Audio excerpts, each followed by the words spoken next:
Get exciting now and say, well, I've got two people coming in for a podcast today, and I've got to list in my company. So, I always get a kick out of people that come from the country because we don't have a lot of them in our country, so it's kept in my day-to-day existence. First of all, let me introduce you to Neal Webb, who's a fire dancer. He's been alive for a lot of interesting stories to tell. He's a plumber, so like that. So, introducing to you, Neal Webb. And here we are with Neal Webb. Neal, mate, first of all, hello. Hello, Drew. How are you? I'm really good, thanks. I want to thank you for coming in. I'm going to tell you first, I was thinking today, how am I going to start talking to someone like yourself? Because we haven't actually met, but I have seen you, and I'm fairly sure it was you. I saw this buskers by the creek. Yeah, great festival. Yeah, and I saw a video package, because my band was actually in that too. And I saw this video package of all the acts that were in it. And to be honest, the really only one I remember is this guy swinging this fire in big circles. That was you, right? Yeah, that was me. That was. It's just a really good thing to see. It's just I can honestly only, that's all I can remember. So the actual the visual stimulation you get out of seeing that stuff blows people's mind. I think it's a timeless. I love it. It's like I'm completely hypnotised within the fire. So not only have you got the flash of lights and fire going past your eyes constantly, you've got the sound of the fire, which is constantly like woof, woof, woof, woof. And every speed that you change in every direction you move the stick is completely different. So I'm completely in this vortex of like light and sounds, and then you've got all the heat as well. So visually for spectators, it's amazing, but as a performer as well, it's very hypnotising within the fire. Wow. What is that stuff? What is the, what's the stick? What's that made of, and what's the juice, So the stick is actually curtain pose that I buy. Wow. Yeah, and then I cut them whatever length I want. I put some dowling rod, which is about 4 inches, maybe 100 mil, down the end. And then the thing we burn is called Kevlar. Oh, yeah. Which is like a plastic. Bulletproof vests. The police bulletproof vests are made out of Kevlar. So we get strips of this, we wrap it up, and we screw into the end of the Kevlar, and which makes it tight. And then I put tennis racket handle grips on the actual staffs, and we douse that in a fuel called firelight, which is, we don't like to use kerosene. It smells quite bad, it smokes a lot, and it burns at high temperature. Same as citronella, it burns at high temperature and smells really bad. But we use a compound called firelight, which is odourless, hardly smokes, and we can use it indoors as well. Wow. Yeah, as you're telling me this, I realised I didn't actually introduce what you... So tell us about what you do. Like, because I have looked you up on the net, and it seems like a bunch of things you do. And which turns me to the question, like, what do you call yourself? Like, that's obviously not your own act. I mean, not your only number one act. It sounds like you just came from a video set, like a music video set this morning. Yeah, so there's an opera singer, and I was hanging out as an extra, holding a mirror, and I had to lure at this woman as if I was in awe of her. Wow. So how'd you get that gig? Like, if you're the fire guy, you're obviously in the entertainment industry. Yeah, so me and a friend, Elijah Kavanagh, and my girlfriend, Gabrielle Fry, have undertaken a project. So we want to find the heart of fire dancing. We want to find the origin of fire dancing, where it all started and why it began. So I was over in Hawaii about 5 months ago now, and I was performing in the Rip Curl House. And after my performance, I really wanted to find some traditional fire dances from the Polynesian culture. Like, I've been a professional fireball performer for 11 years now, but these guys take it to a next level. So not only do they have fire, the Polynesians, wow. So their style is called fire knife, and that's because they don't just have fire on the ends of their sticks, they have knives cut into the stick. So the ancient warriors used to sharpen these knives and have the fire, and they used to battle it out to compete to see who was the strongest warrior. Wow. So I really wanted to find this culture. I really wanted to find out more about it. And lucky enough, I found this. I was actually in a in a market, and there was a guy selling chicken, and I was buying a coffee, and the woman said, "That guy over there runs all the entertainment for Turtle Bay Resort on the North Shore." She said, "You need to speak to him." So I went straight to him, and we hit it off so much. Yeah, he's just such a character. We were laughing and joking and having a great time. And he said, "Oh, why don't you come and train with us the next day?" Wow. So I met up with a team. Wow, and it was such a phenomenal experience. The world champion was there, who's won it 3 years. And yeah, so after a night's training, I decided to perform with them in a 5-star resort. They made a full circle when we were in the dressing rooms. They gave me all the gear. They made my own headpiece. They gave me the outfit to wear. We all gathered in a big circle. And yeah, it was phenomenal because they named me a Samoan warrior name because I was performing with them. So I had to say... So that was Samoans in Hawaii? Samoans in Hawaii. Wow.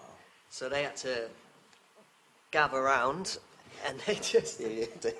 Just shifted my chair and moving away. Yeah, keep going. It's Samoans in Hawaii, yeah. So we're all in this big circle, and they said to me, "Right, Neal, can you say a prayer?" And I'm obviously a bit nervous. I don't know what's going on. I'm a bit overwhelmed by all this tradition that they put me through. So I said my words, and I thanked everybody for their love and support and welcomed me into their family.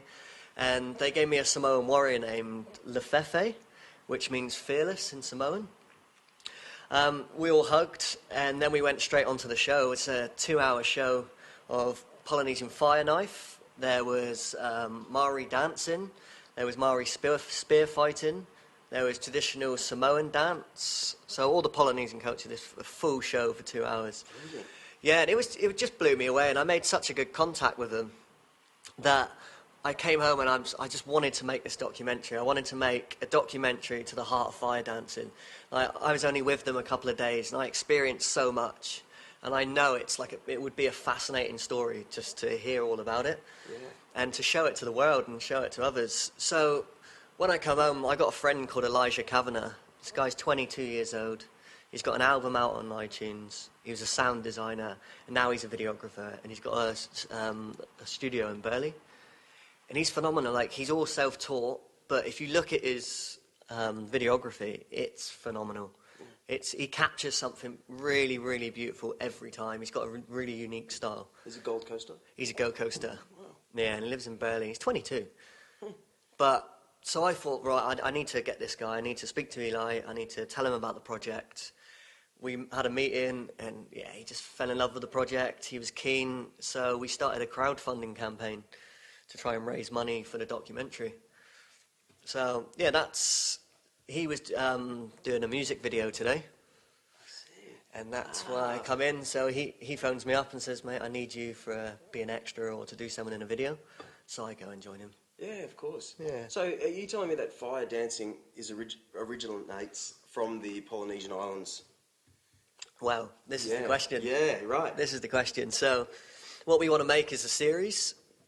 I know the Polynesian culture holds fire really strong and has done for many years now. So we're going to concentrate on the Polynesian culture first and the fire knife. Once we've made this hour-long feature-length documentary, then we want to delve deeper into try and find out where fire performance came from, where the ritual started, who was the first people around the world to actually take fire in their hands and to perform with it. Yeah. Do you know of any other cultures? Really? The thing is, every culture uses fire, dating back. I thought it was just Nimbin. Just Nimbin? Well, that's a cheeky one. Well, not well, really. There's been a big fire to there. be honest, that really surprises me. I didn't know actually where it came from. For all I knew, it was just a northern New South Wales. Yeah. Well, I don't actually think that, of course. Just Byron Bay. But yeah, I didn't really realise how interesting is that. You know, I read this great book that a lot of people have read called Kon-Tiki, and it was this Scandinavian 6 guys. They wanted to prove that if you, it's a lot more than that, but a lot more than this. Though the idea is that through all these Polynesian islands in the southern hemisphere, they all talk about Tiki as the sun god. Yeah. So that's all the way down to New Zealand, and this was in the 40s. So this Scandinavian guy. It's like, how could that be? So he wanted to prove to people that if you floated on a balsa raft from South America, you would go past the Galapagos Islands, Tahiti, all the way through. So the ocean current is a big circle, and that's, so people could actually float to these islands, and they did it. Yeah, they actually did it, and because Ra is the sun god in Egypt, so he was trying to prove that people made it from Egypt to America, South America, and then that's why they've got pyramids there. Yeah. Okay, and the same. Not the aliens? No. Yeah. Not in this book. But so that's really interesting for me when you say it's a Polynesian thing, because then you can say, well, how did the Maori culture get onto it? Exactly. Could only be the same way. Guys came from the ocean is so huge. Oh, of course, and it's got so many currents and drifts, isn't it? I mean, if you're on a canoe and all of a sudden you drift to a new island and make base. That's right. So seriously, think about that. Someone brought fire dancing to New Zealand, potentially from Tahiti. Yeah.